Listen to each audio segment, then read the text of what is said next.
बिस्मिल्लाहिर्रहमानिर्रहीम, अस्सलाम वालेकुम। आज की वीडियो में हम जो है वो डिटर्मिनेंट्स को देखेंगे। डिटर्मिनेंट्स को सॉल्व करेंगे, लेकिन एक्सपैंड किए बगैर प्रॉपर्टीज़ की मदद से। तो देखते हैं।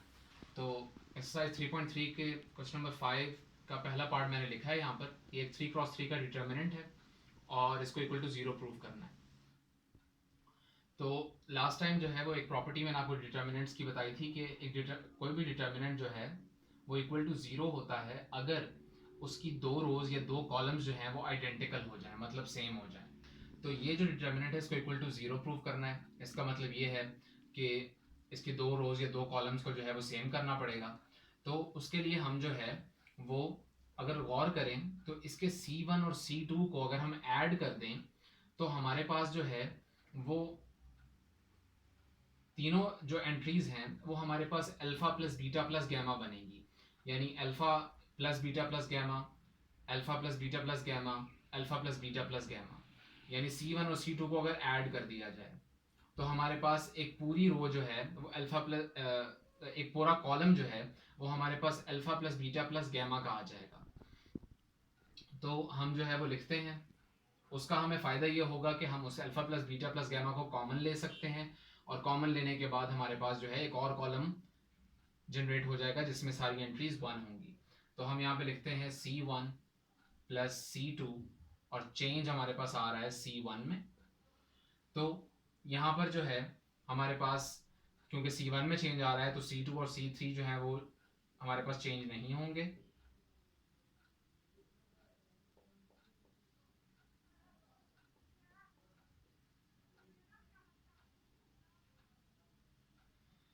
तो हमारे पास C1 में चेंज होगा तो वो हो जाएगा alpha plus beta plus gamma, alpha plus beta plus gamma, alpha plus beta plus gamma. तो C1 और C2 को ऐड करने से हमारे पास alpha plus beta plus gamma की एंट्री का एक पूरा कॉलम जनरेट हो गया। इससे हमें फ़ायदा ये होगा कि हम इस एंट्री को इस कॉलम में से कॉमन ले सकते हैं और हमारे पास एक और कॉलम 1 का जनरेट हो जाएगा जिसमें सारी एंट्रीज 1 होंगी। तो अगर हम जो है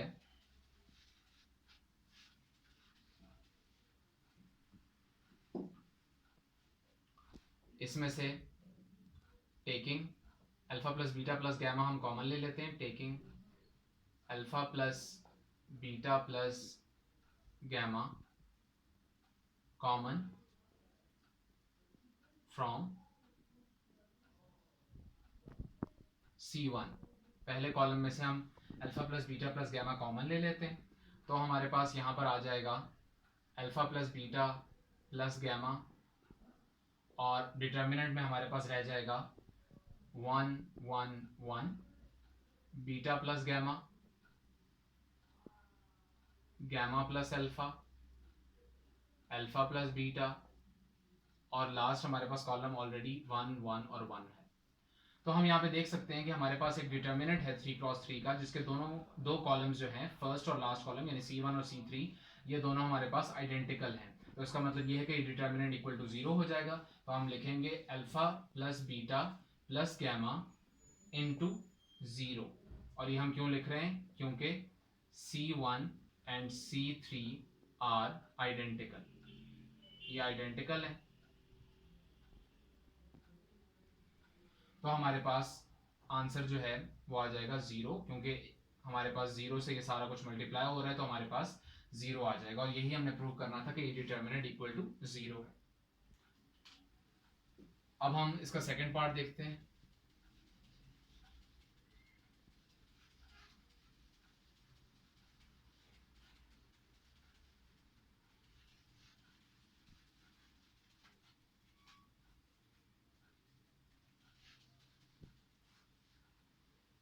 इसका सेकंड पार्ट जो है वो हमारे पास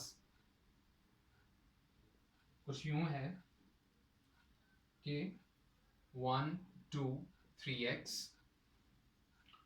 2 3 6x 3 5 9x और इसको इक्वल टू 0 ही प्रूव करना है। तो इक्वल टू 0 प्रूव करने के लिए हमें दो रोज या दो कॉलम्स को सेम करना पड़ेगा। जो प्रॉपर्टी हमने थोड़ी देर पहले डिस्कस की है। तो ये हमारे पास 3 रोज़ हैं और हम देखते हैं कि रोज़ के अलॉन्ग या कॉलम के अलॉन्ग हम क्या करें, क्या ऐसा ऑपरेशन करें कि 2 रोज़ या 2 कॉलम सेम हो जाए। तो अगर हम गौर करें तो लास्ट रो में से अगर हम सेकंड रो माइनस करें तो हमारे पास जो है 3 माइनस 2 1 होता है, जो कि हमारे पास फर्स्ट रो में मौजूद है। 5 माइनस 3 2 है, वो भी हमारे पास फर्स्ट रो में मौजूद है। 9x माइनस 6x 3x होता है, वो भी हमारे पास फर्स्ट रो में मौजूद है। तो यानी हम अगर रो 3 में से रो 2 को माइनस करते हैं तो हमारे पास रो 1 जनरेट हो जाती है। तो हम यहाँ पे प्रॉपर्टी यूज़ करते हैं जो हमारे पास है, बल्कि हम ऑपरेशन यहाँ पे लिखते हैं, वो हमारे पास है R3 माइनस R2 और चेंज किस में आएगा, R3 में। तो यहाँ पर अगर हम लिखें तो R3 में चेंज आ रहा है तो R1 और R2 को कोई फर्क नहीं पड़ना।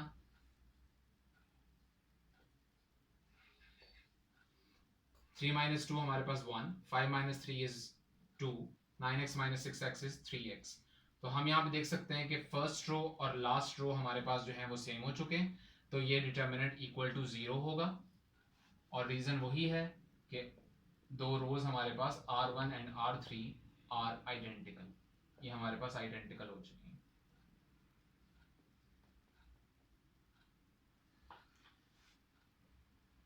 अब हम इसका जो है वो एक और क्वेश्चन देख लेते हैं, इसी क्वेश्चन का एक और पार्ट देख लेते हैं।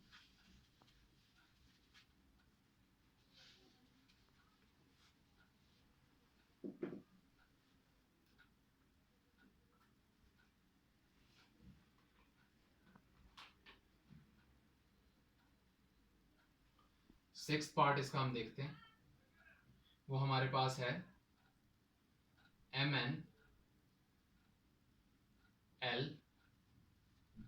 l square nl m square lm n square, और इसको इक्वल टू किसके प्रूव करना है, 1 l square l cube 1 m square m cube 1 n square n cube.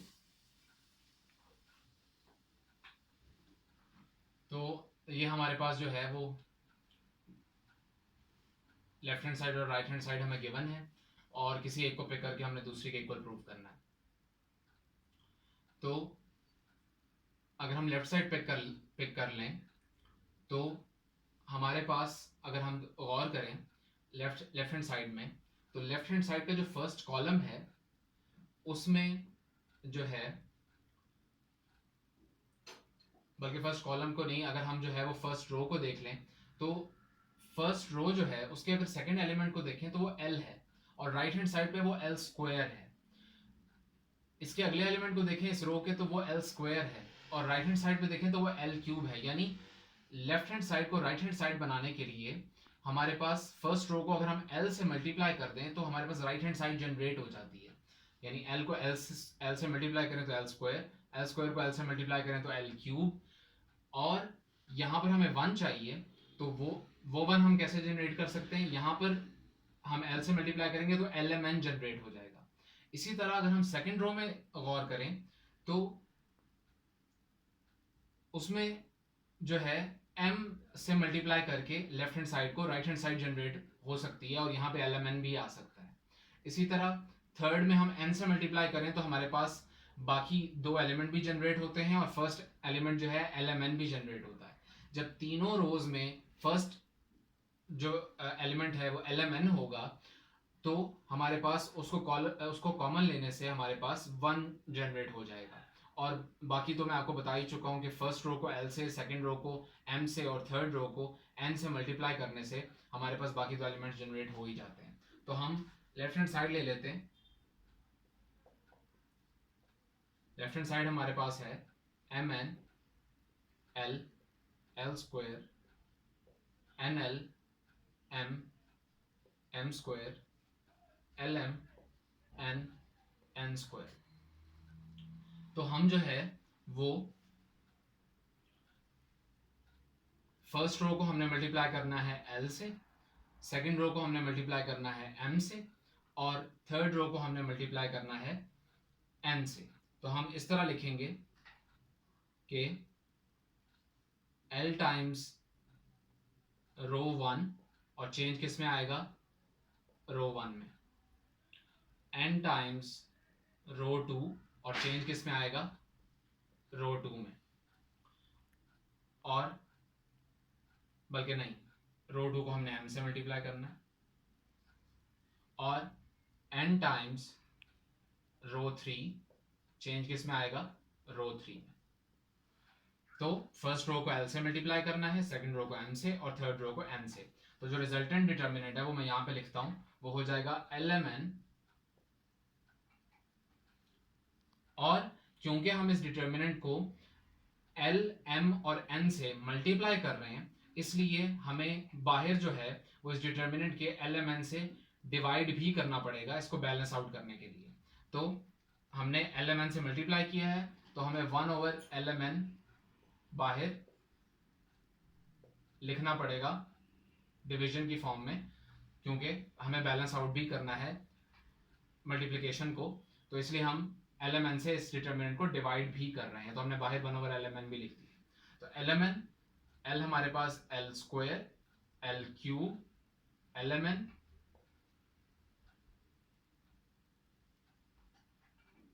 M square, M cube,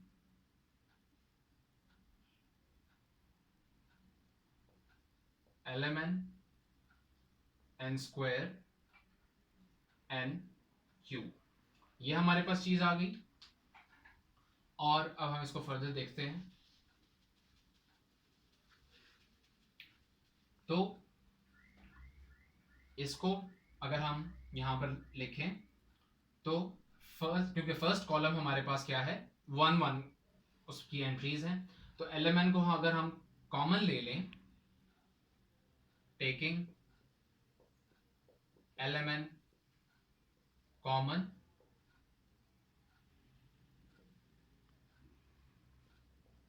common ले रहे हैं हम LMN फ्रॉम C1 से जब हमने LMN कॉमन लिया तो वो LMN बाहर आके न्यूमरेटर में हम लिख सकते हैं जो कॉमन हमने लिया है, और डिटर्मिनेंट में जाहिर बात है फर्स्ट कॉलम जो है वो 1 1 का हो जाएगा, बाकी हमारे पास कोई फर्क नहीं पड़ेगा डिटर्मिनेंट के ऊपर।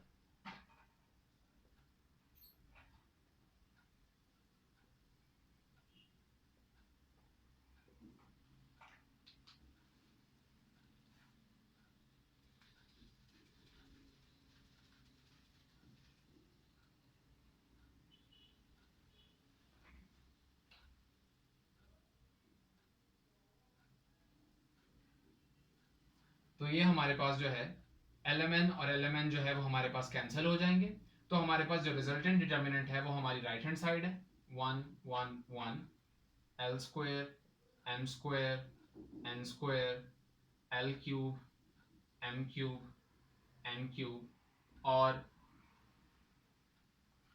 यही हमारी राइट हैंड साइड है जो कि हमने प्रूव करनी थी।